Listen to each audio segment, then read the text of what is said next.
गोकुलनन्दन गोविन्द गोविन्द हरि गोविन्द गोकुलनन्दन गोविन्द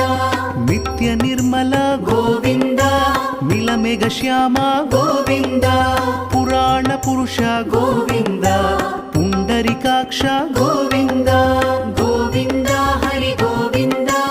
गोकुलनन्दन गोविन्द गोविन्द हरि गोविन्द गोकुलनन्दन गोविन्द नन्दनन्दन गोविन्द नवनीत चोर गोविन्द पशुपालक श्री गोविन्द पाप विमोचन गोविन्द